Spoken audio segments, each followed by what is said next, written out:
In the minds of millions of viewers, Audrey Hepburn was not merely an actress. She was the embodiment of elegance, a beauty that transcended the conventional standards of 1950s Hollywood. From the sophisticated image of Holly Golightly standing before Tiffany's window to the radiant innocence she displayed in Roman Holiday, she lived a life that the world regarded as a fairy tale. People saw in Audrey a captivating perfection, a symbol of fortune and happiness that anyone would long to possess. Yet behind that luxurious velvet curtain lay moments of silence that only became visible when darkness revealed the cracks beneath the surface. During her final months at La Paisible in Switzerland, as cancer gradually drained her strength, Audrey retained the grace and dignity that had always defined her. Yet between periods of rest and in the rare conversations she had about the life she had lived, the name she mentioned was not that of the legendary leading men who had shared the screen with her, nor of the husbands who had publicly shared her life. It was a name that carried with it obsession, longing, and a wound that had never truly healed. Throughout her life, Audrey searched for stability, but paradoxically, her extraordinary success often led her into deeply troubled relationships. It seemed that the man she never truly overcame was not a romantic figure in the way people might imagine. He did not bring her comfort. Instead, he became the source of an emotional scar concealed beneath layers of haute couture and public admiration. Many have wondered how a woman loved by the entire world could feel so profoundly alone. The answer was not found beneath the spotlight, but within the memories of her childhood, where the image of her father became deeply embedded in her subconscious, shaping her choices and influencing many of the heartbreaks she would later endure. To understand why Audrey called out this man's name during her final hours, one must strip away the glamour and step into the turbulent inner world of a woman whose heart still carried the wounds of an abandoned child. Was the perfection Audrey Hepburn presented to the world truly a she? Or was it simply her way of trying to fill the emptiness left behind by the man who had walked away? The story of the one man Audrey never forgot begins with the fractures at the very foundation of a life that appeared, from the outside, to be complete. Long before the world knew Audrey Hepburn as a glamorous star, she was a young woman carrying a deep fear of abandonment. This fear inadvertently became a flawed compass in her search for a life partner. Her first marriage to actor Mel Ferrer in 1954 began like a perfect artistic symphony, but gradually evolved into a prison of control. Ferrer was not merely a husband, he became a director, a career architect, and the one person Audrey trusted completely. A psychological pattern that reflected the image of the father whose love and approval she had always longed for. However, admiration gradually transformed into pressure, as Ferrer allowed his jealousy of Audrey's growing fame to overshadow their relationship. To the public, they were Hollywood's golden couple, but behind dressing room doors there were constant arguments and subtle forms of emotional manipulation. Audrey's overwhelming desire to become a mother was met with heartbreaking tragedy as she suffered 2 painful miscarriages, including one following a serious horse riding accident during the filming of The Unforgiven. Each loss further weakened her faith in the family life she desperately wanted. Although she eventually welcomed her son Sean in 1960, the 14-year marriage ultimately collapsed, leaving behind a profound scar and a lingering sense of failure in her quest to build a complete and lasting family. Hoping to find peace, Audrey chose to leave behind the Hollywood era and entered a second marriage with Italian psychiatrist Andrea Dotti. This was her desperate attempt to abandon the role of movie star and become an ordinary wife and mother in Rome. Ironically, her fame transformed life in Italy into a spectacle for the tabloids. Dotti's public affairs were repeatedly exposed in newspapers, turning the simple happiness she had dreamed of into years of silent endurance. For the sake of her son Luca, Audrey persevered and maintained the appearance of family life for another decade. Yet during the long nights in her Roman apartment, when the noise of the media finally faded, she came to recognize a painful truth. She was repeating the mistakes of her past. Her tendency to choose men who were controlling, emotionally distant, or unfaithful was not a coincidence. It reflected a recurring psychological pattern, an unconscious attempt to tame the memory of the most important yet most distant man in her life.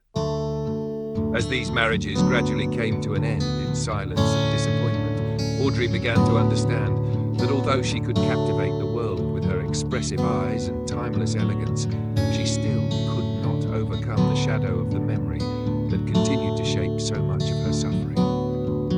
The failure of her marriages was not the only sorrowful chapter in Audrey Hepburn's romantic life. Between those turning points stood another name, etched into her memory as a source of enduring regret: William Holden. They met during the filming of Sabrina, where a powerful romance emerged, seemingly impossible to extinguish.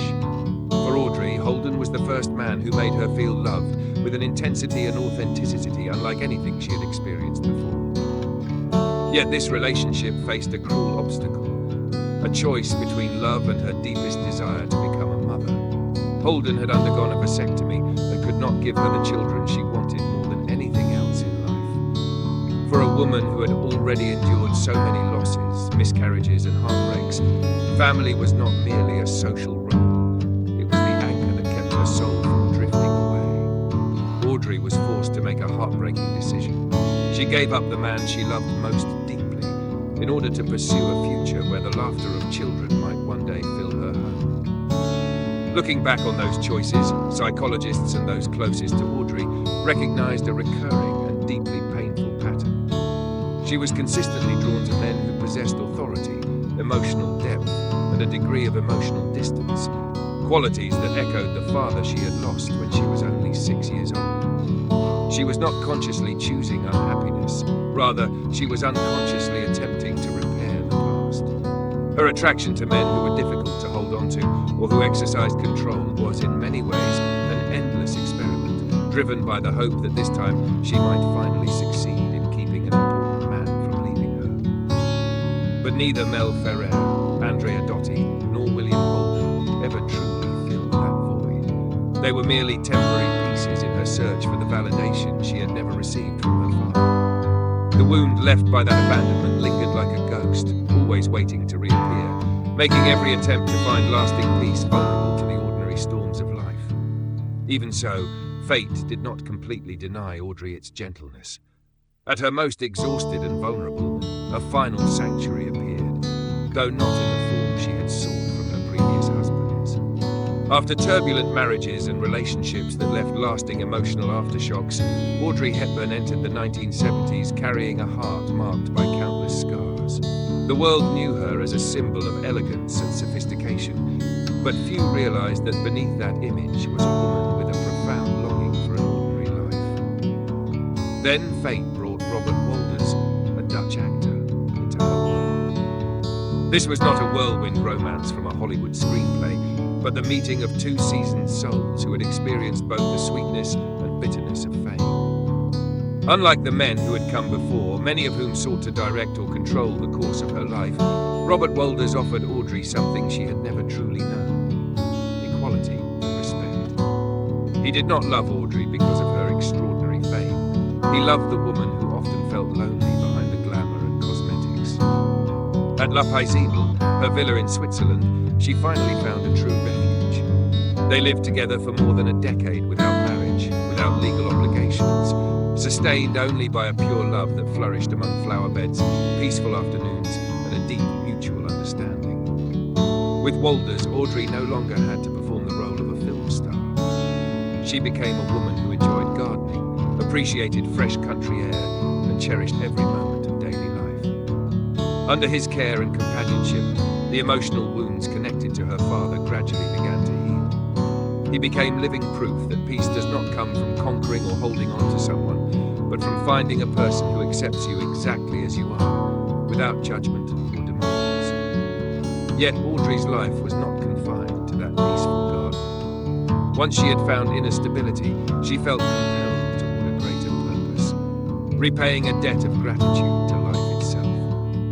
Memories of the famine of 1945, when she nearly died from malnutrition in the Netherlands, and survived thanks to humanitarian assistance, resurfaced with renewed force.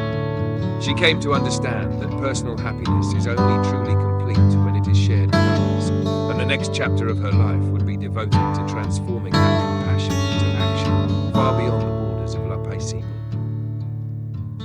Having found peace beside Robert Walder's, Audrey Hepburn did not choose to retreat into comfort during her later years. Instead, she devoted the final chapter of her life to a meaningful second calling, serving as a goodwill ambassador for UNICEF. Many were surprised to see a celebrated fashion icon willing to walk through mud, endure scorching heat, and travel aboard aging military aircraft to reach some of the poorest regions of Africa and South America. For Audrey, this was not simply charity work, it was an act of gratitude. Memories of surviving on tulip bulbs during the Nazi occupation of the Netherlands in 1945, when she was a frail and undernourished child, inspired her mission. She had once been a child who needed saving, and now she used her voice, influence, and compassion to ensure that no child would be forgotten by the world. Her empathy did not come from books, it came from suffering she had experienced firsthand.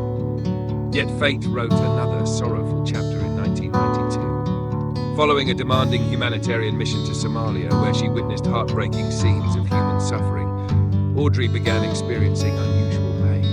Doctors delivered devastating news. She had developed a rare form of abdominal cancer. Even so, during her confrontation with mortality, Audrey displayed remarkable strength and serenity. She returned to La Paisible, where a beautiful garden and the man who stood faithfully beside her awaited. Audrey's final days were not defined by despair. She maintained the elegance that had always characterized her and displayed a remarkable sense of calm. On the 20th of January 1993, the world bid farewell to a legend. Audrey Hepburn passed away surrounded by those she loved most, leaving behind a legacy measured not only by classic films, but by the extraordinary compassion she extended to humanity. Yet even after her passing, questions remained about the one man she never truly overcame, a mystery understood only by those closest to her. Only after the final pages of Audrey Hepburn's life had been written did many begin to understand the identity of the man whose name lingered in her heart. He was neither a romantic partner nor a legendary co-star. The one man Audrey could never truly move beyond, the man who left the deepest emotional wound when she was only 6 years old, was her father, Joseph Russell. For decades, the image of her father, a distant man whose political sympathies aligned with Nazi Germany and who abandoned his family, haunted Audrey's thoughts. She spent much of her life seeking his approval. Even after becoming a global icon, she continued reaching out to him, providing financial support and hoping for a warm response from the man who had left her behind. Yet her generosity was often met with indifference. The absence of her father's affection was not merely a painful memory. It became a psychological void that undermined her confidence in lasting relationships and left her constantly anxious about being abandoned again, driving her to seek acceptance from others. Despite repeated rejection, Audrey never chose resentment.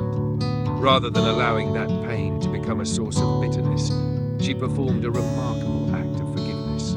She continued supporting Joseph Rustin financially until the end of his life. Perhaps during the quiet reflection of her later years, she came to understand that forgiving him was the only way to truly free herself. She transformed the pain of abandonment into a source of compassion for disadvantaged children around the world. Children who, like her younger self, had experienced neglect, hardship, and hunger. Audrey Hepburn left behind more than a collection of classic films. She left humanity a lesson in healing. Her inability to completely move beyond her father was not a sign of failure, but evidence of a heart capable of extraordinary forgiveness.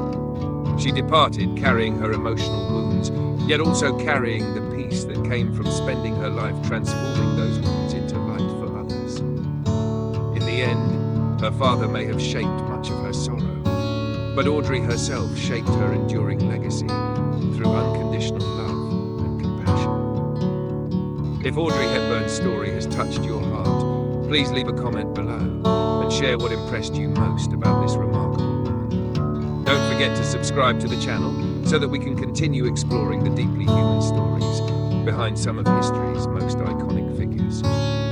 Thank you for listening.